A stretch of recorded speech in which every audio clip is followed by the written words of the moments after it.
Coming up in this episode of In Clear Focus. Representation matters. It permeates through every part of your organization, and that includes where your brand spends money. A company cannot show up and speak out the same on all issues. You have to decide, are we going to show up as an ally, an advocate, or an activist? It's sad to say, but I think there's a lack of understanding of the value these audiences bring to the table. You're listening to In Clear Focus, fresh perspectives on marketing and advertising, produced weekly by Bigeye, a strategy-led full-service creative agency growing brands for clients globally. I'm your host, Wilberline Previlon, strategy intern and student at the University of Central Florida. Thank you for being here with us today. Now, more than ever, consumers are expecting action from the brands they support. According to a Gibbsley report from May 2025, 53% of Americans state that they feel disappointed when a brand stays out of social conversations. Due to this trend towards social and political activism, it is important for brands to not only take action, but to be deliberate in the actions they take.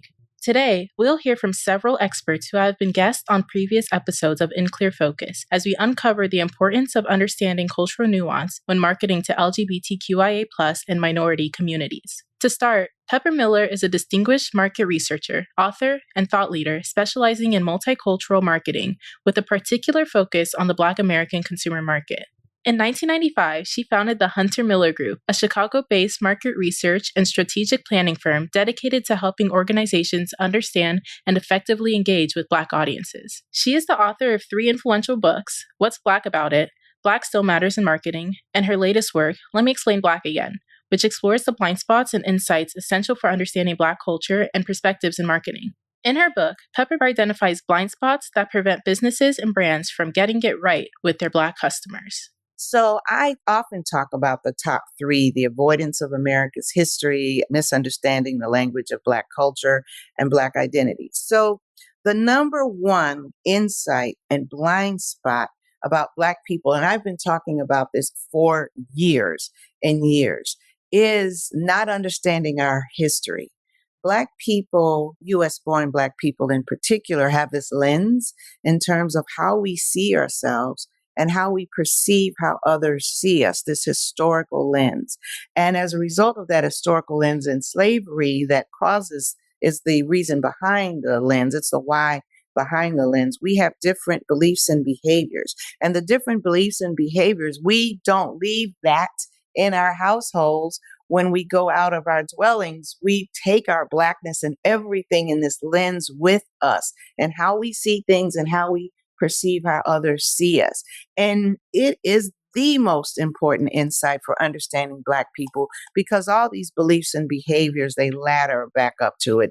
Color blindness, the need to respect, which is king, being unapologetically Black, smoldering coals, which is the pain and shame around history that comes out in many ways. It's like a little spark that something could happen and it could ignite. The reason why sometimes we have these riots and marches and things like that. So understanding this history and the beliefs and characteristics associated with it, it is so important to connection and messaging and understanding this segment. That's an example of the first insight. And then there's identity in terms of how we see ourselves, Black, African American. There's mixed race. There's the Black LGBT. There's the Black Africans and Caribbeans. And identity is just so important. So those are a couple that I talk about a lot in my presentations. And language is the other thing that's important. So for marketers, because we speak English, English becomes then the cultural identifier.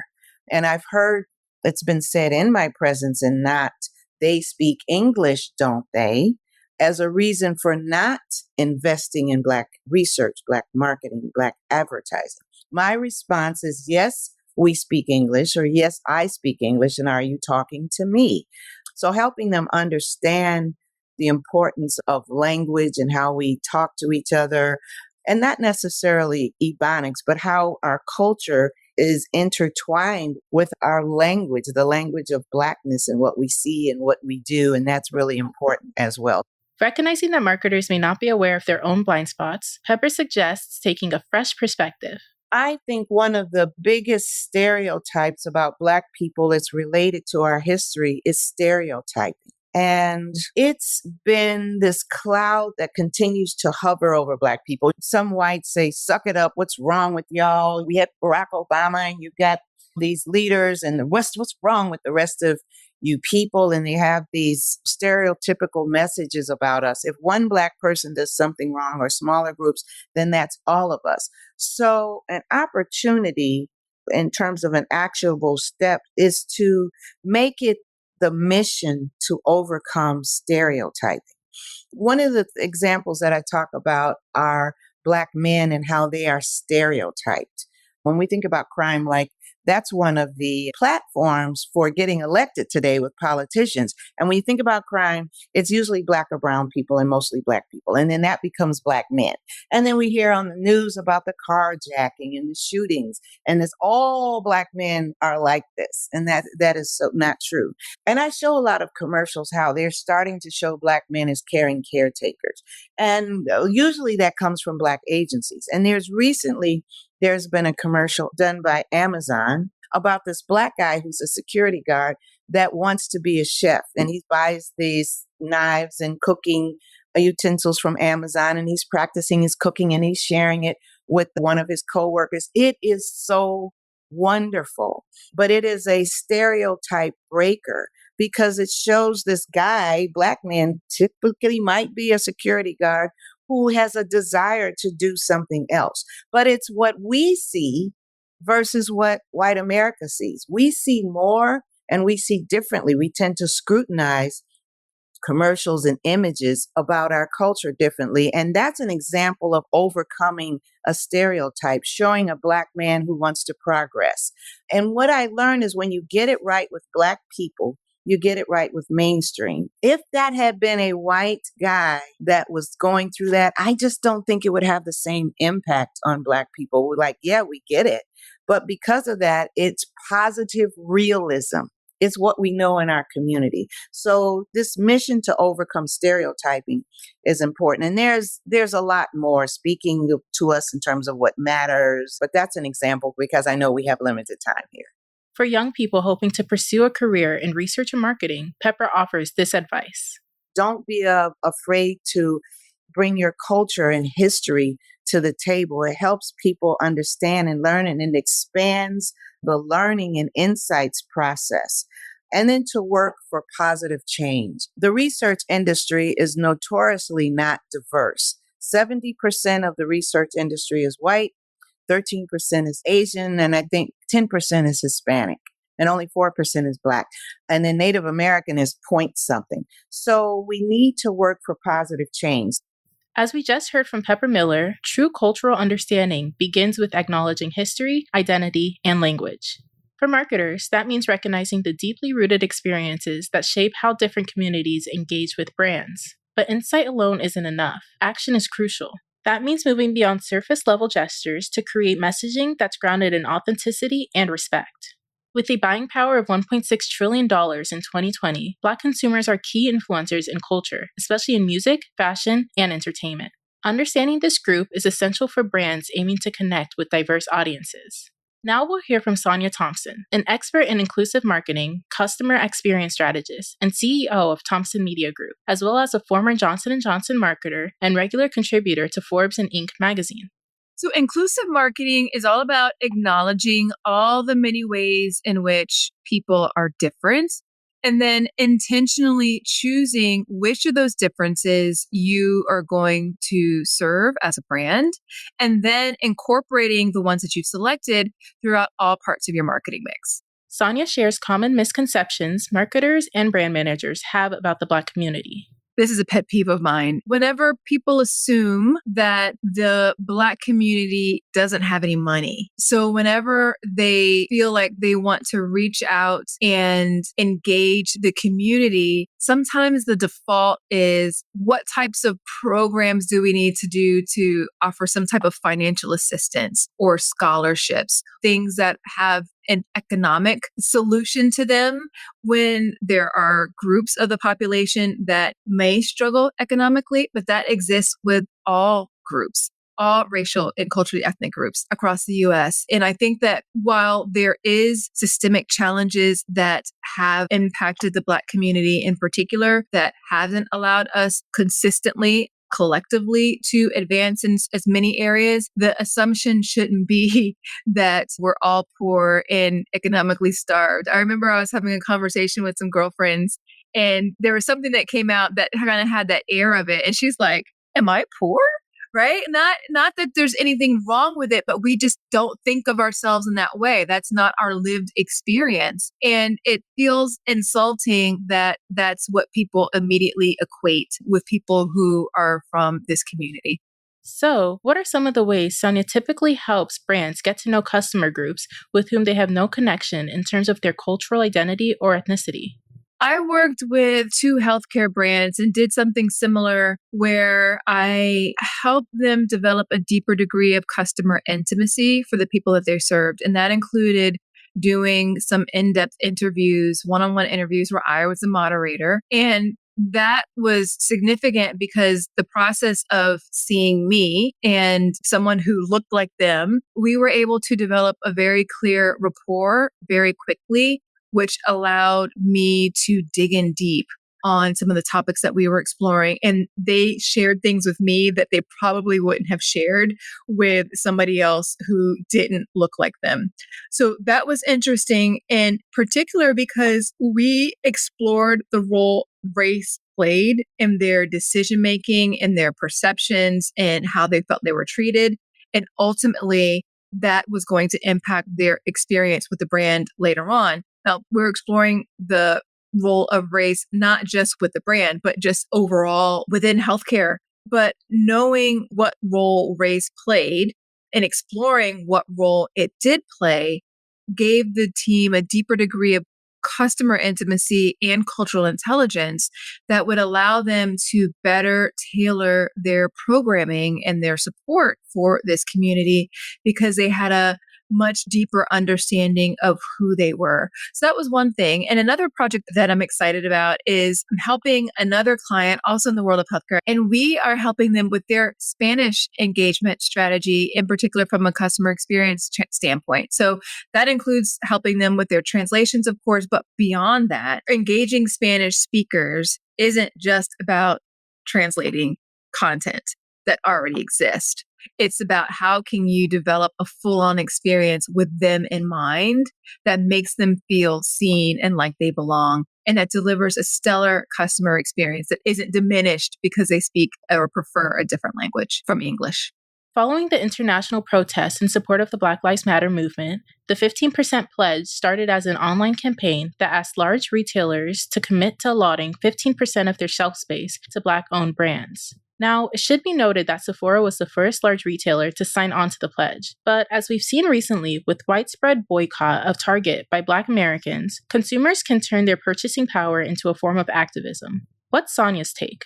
Representation matters, but representation isn't only about the photography or the talent that you're using. It permeates through every part of your organization, and that includes where your brand spends money. So that can be with the talent that you hire. A wonderful sign or marker of how inclusive a brand is basically how representative their team is.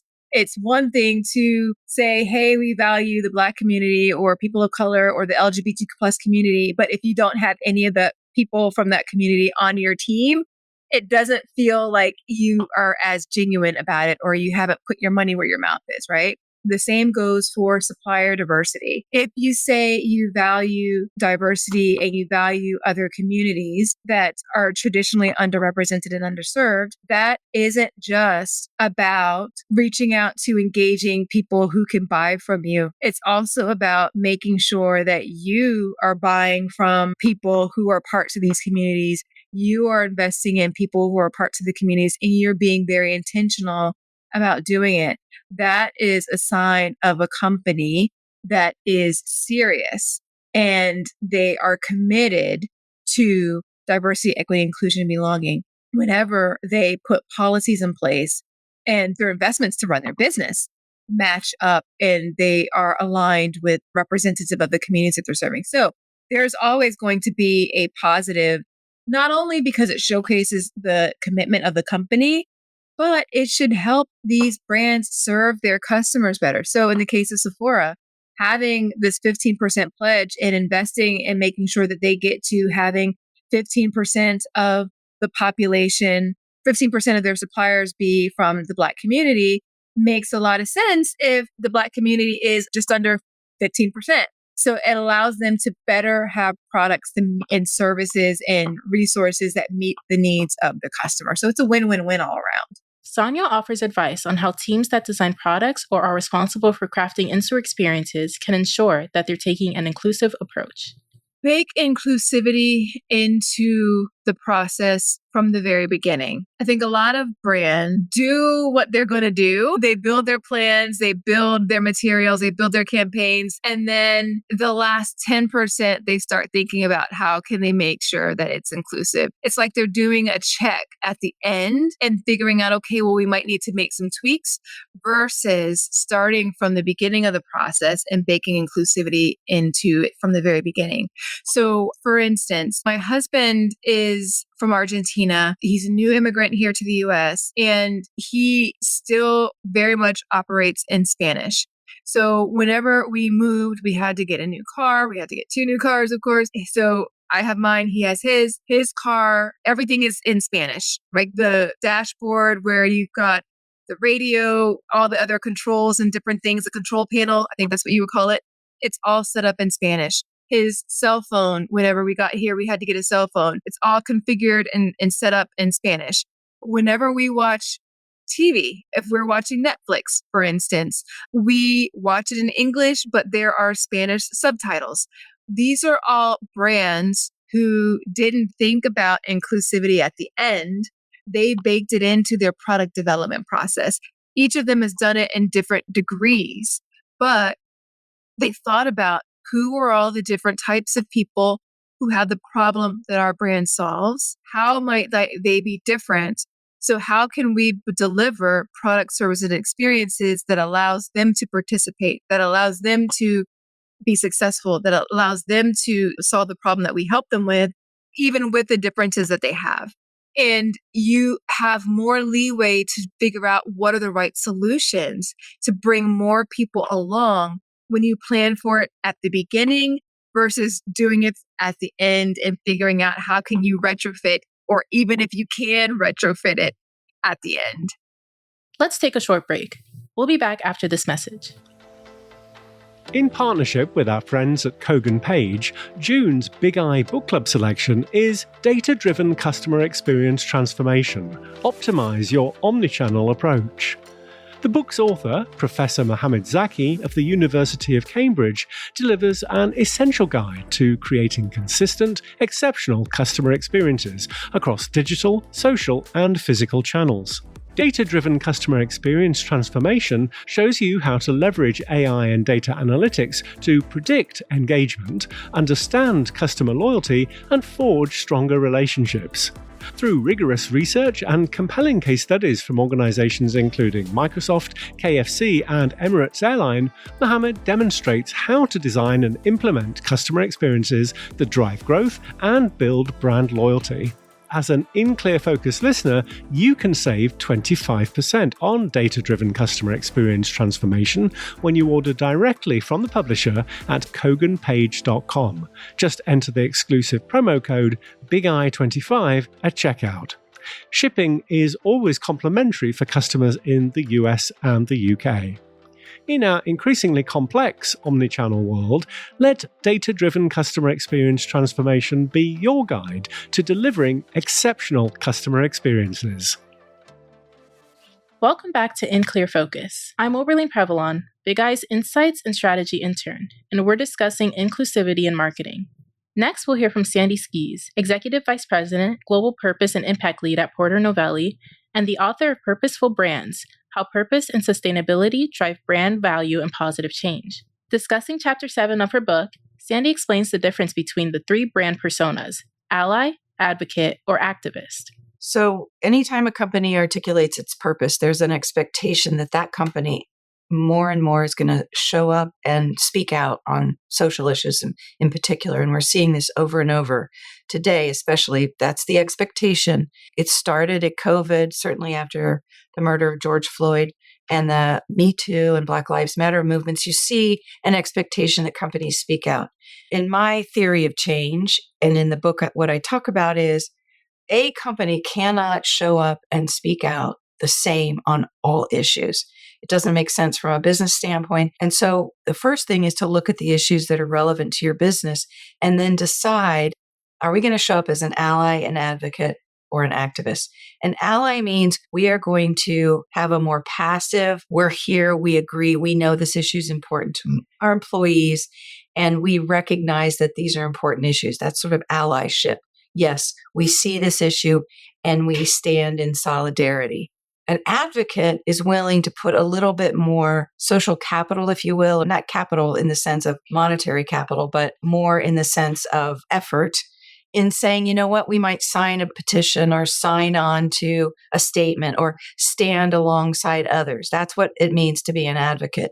An activist, to take that stand on an issue means you're going to lead change about that issue. Great example is Patagonia, right? They're an activist when it comes to the environment. They have pushed for legislation. They have filed lawsuits against the United States government in terms of protecting public lands. They're an activist when it comes to protecting the wild spaces in the environment. They show up more as an ally on some DEI and social issues. And it helps a company know how much effort and based on how relevant the issue is to the brand, to the company, and your purpose. In 2023, Bud Light was boycotted by some consumers after the brand sent beer in a personalized can to transgender influencer Dylan Mulvaney, who was commemorating her first year of womanhood. Although Anheuser-Busch's CEO, Brendan Whitworth, defended the partnership with Mulvaney, two senior marketing executives immediately took involuntary leaves of absence. Several prominent Republican figures, including Ron DeSantis and Ted Nugent, supported the boycott of all Anheuser-Busch products, headed by conservative country singer Kid Rock. Due to this pushback, Bud Light distanced itself from Mulvaney, causing LGBTQIA+ and trans rights groups to question the company's alliances.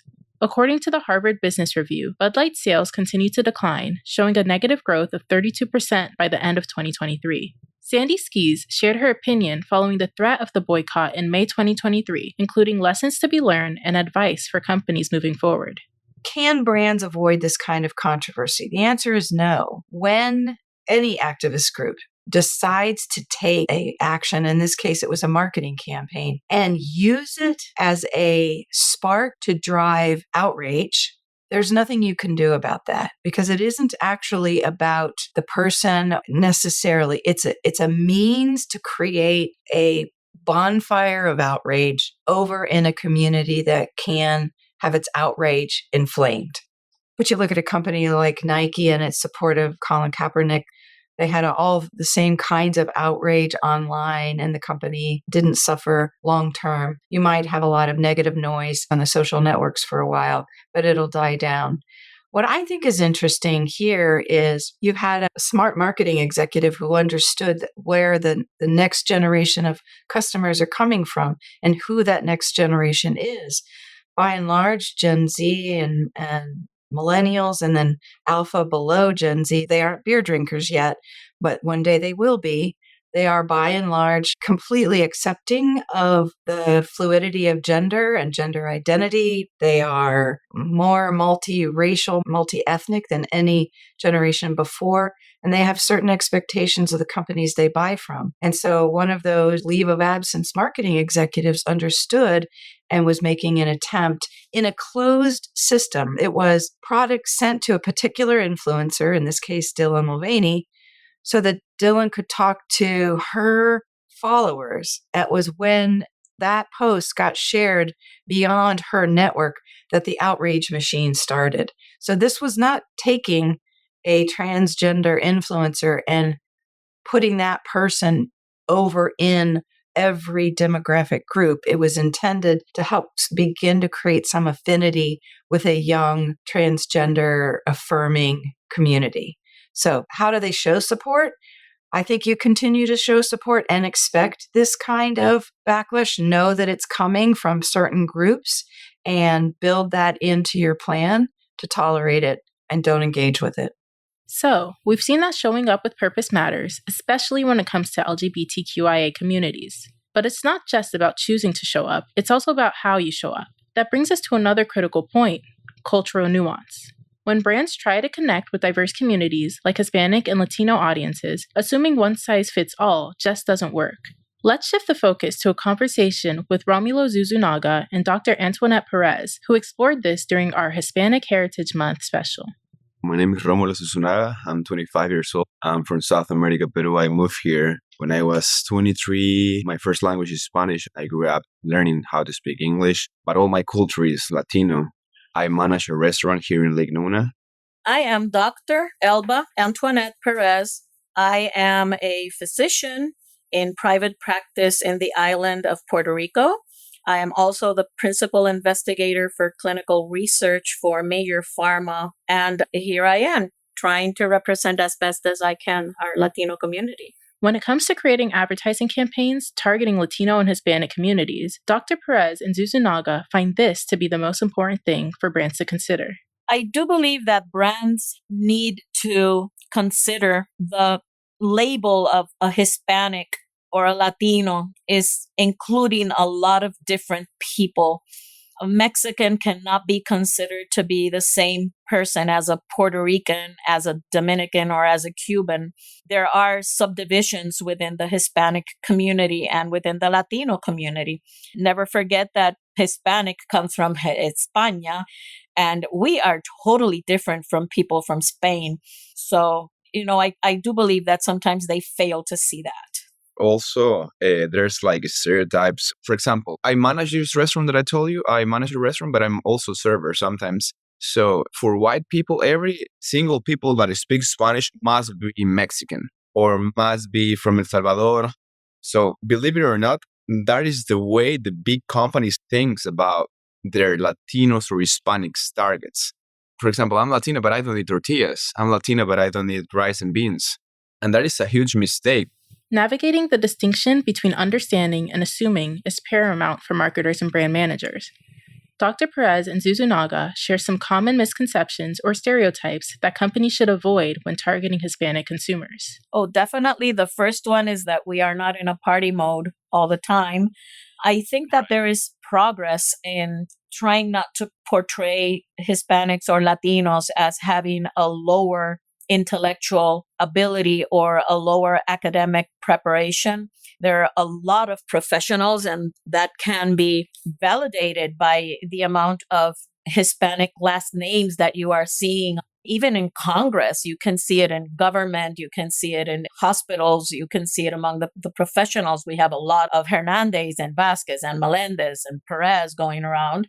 26% of all children in the U.S. up to the age of 9 are Hispanic, and more than half of the Hispanic population is under the age of 29. To learn more about how companies choose to advertise to Hispanic communities, we spoke with George Rico, the principal of Rumbo Marketing and the recipient of the American Advertising Federation's Silver Medal for Advertising Excellence and Service. Here's how the growing strength of the Hispanic population will impact popular culture and, by extension, the kinds of creatives developed for advertisements. I think there's an opportunity to look at our Hispanic audience and see that a good majority of our audience is bicultural, bilingual. It's because they do skew young. I think there's a greater opportunity for us to create campaigns that are more relevant and more relatable. The problem that we run into is that in the past, a lot of brands and many advertisers would strictly translate their ads. And I think that was because of lack of understanding of the Hispanic audience as a whole. The problem in translation is that if we create advertisements that are meant to be funny, witty, clever, highly conceptual, and then you translate that, those things don't always translate correctly. And then what we're left with is just a very bland advertisement. But what we like to do is really hone in on what can we create, what type of creative can we do, and original content could be made that still keeps the essence of the original messaging. George claims that brands should focus less on translation or making the words exact and more on transcreation, or conveying the same feeling but to a new audience. That's correct. And trans creation is just what that is. It's taking your message, your content, your visuals, everything that you put into your campaign, and then developing an execution that's going to be relevant to this new audience. It's sad to say, but I think there's a lack of understanding of the value these audiences bring to the table. I think many people in a variety of different positions just take a stance when it comes to communicating to other audiences. I don't think they personally recognize the value, so therefore it won't exist in any strategy moving forward. So I would say it's narrow thinking or just missed opportunity. The spend is growing up incrementally. I don't think it's anywhere near where it needs to be. And I think there's great opportunity for us to just reevaluate what our spend does look like. And to us, it's a very simple formula. We're doing a local campaign and we're going to communicate to our local audience. And we look at the local population as being a certain percentage of non-Hispanic, a certain percentage is Hispanic, and so on down the line. And we look at those audiences and we start to look at our customer profile within that population. And we identify that within the non-Hispanic market, we're going to be speaking to this demographic based on what we know non-Hispanics do and Hispanics will do and African Americans will do, and then target appropriately and spend appropriately. So that might mean that, I'm not going to take 100% of my budget and throw it toward one audience and then hope that if I pepper in some folks that look Hispanic in my TV ad, or I pepper in some people that look African American in my billboards, that I'm going to be effectively touching those audiences. We're going to miss something, whether that's going to be in the message or in the execution of the creative. Somehow, some way, we're going to miss the mark. And by missing the mark, we're just doing an injustice to the brand. We're not communicating that brand as effectively to other audiences as we did to our general audience. Google has undertaken multicultural research and reported that more than half of Hispanic audiences are more likely to use English when conducting searches or consuming content online, even if they generally speak Spanish at home. George shares the strategies he employs to determine what language to use when developing advertisements designed to reach Hispanic audiences. What we do is we understand that our Hispanic audience, because they skew young, more than likely, a good percentage of that population is bilingual, bicultural. So that gives us a great opportunity to effectively reach this one audience on two sides of the fence, because we know the consumption of this audience will be going back and forth. The ability to naturally go from English to Spanish is very fluid with a lot of Hispanic households. And we recognize that. And we'll run that ad in English, but we pepper in some cultural nuances, things that we know are relatable. That could be a phrase. It could be, if we're running commercial, it's a gesture. It's just these little things that we know are culturally relevant and are relatable to the people that we're speaking to. It just makes it more real to our audience. Even if it's in English, it's just a better reflection of how they live their lives. What this really comes down to is understanding that cultural nuance is not optional. It is essential. When we talk about reaching LGBTQIA+ and minority communities, we are not just talking about checking boxes or adding a rainbow to a logo during Pride Month. We are talking about deeply understanding the lived experiences, the language, and the values of the people we are trying to connect with. As we have discussed, from the need for intersectional campaigns to the power of community-led storytelling, it is clear that authenticity, intentionality, and respect make all the difference. It is not just about representation. It is about resonance. When you truly see people and speak to them in a way that reflects who they are, your message becomes meaningful. That is when brands move from being performative to being impactful. Thanks again to all of our guests featured in this week's episode. Pepper Miller, Sonia Thompson, Sandy Skees, Romulo Zuzunaga, Dr. Antoinette Perez, and George Swirko. As always, you'll find a complete transcript of our conversations with timestamps and links to the resources we discussed on the In Clear Focus page at bigeyeagency.com. Just select insights from the menu. Thank you for listening to In Clear Focus, produced by Bigeye. I've been your host, Wilberline Previlon. Goodbye!